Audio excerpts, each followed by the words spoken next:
রুটি দিয়ে খাওয়ার জন্য কুমড়ো, আলু, পেঁপে ও ছোলা দিয়ে একটি রেসিপি বানাবো।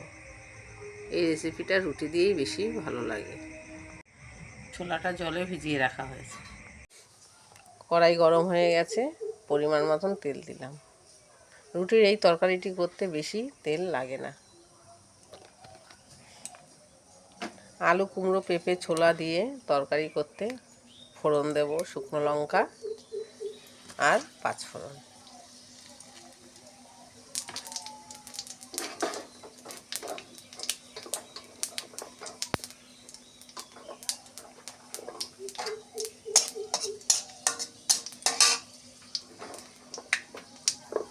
আর আলুগুলো আগে দেবো।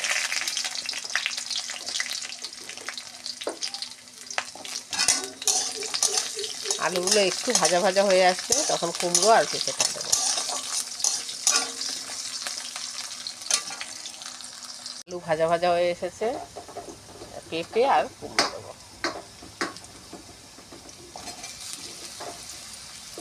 পেঁপে দিলাম, এর সঙ্গে কুমড়ো দিয়ে দেবো।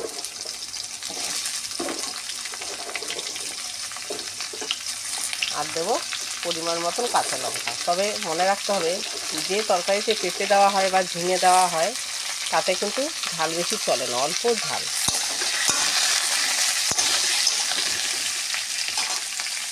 এর মধ্যে হলুদও অল্প, আর নেই।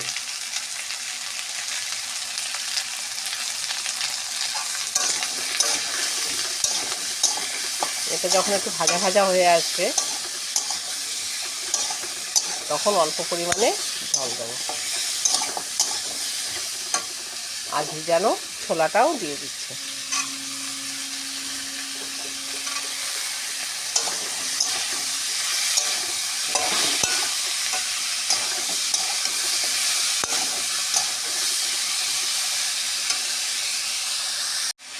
ঢেকে দিচ্ছি।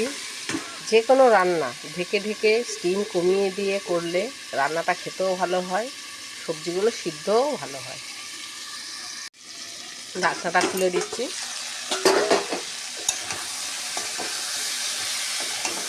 সবজিগুলো ভাজা ভাজা হয়ে এসেছে, এবারে অল্প পরিমাণে জল দেবো।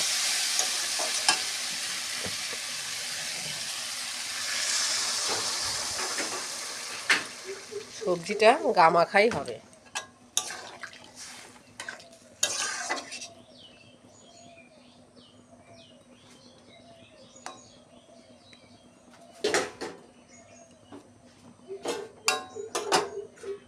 আবার ঢেকে দেবো। ঢাকনাটা খুলে দিচ্ছি।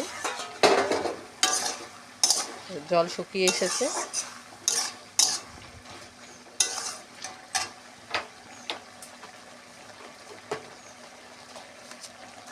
এবার পরিমাণ মতন একটু মিষ্টি দেবো।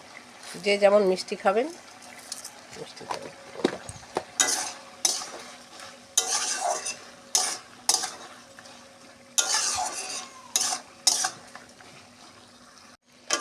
আলু, কুমড়ো, পেঁপে, ছোলা দিয়ে রুটির সবজি রেডি।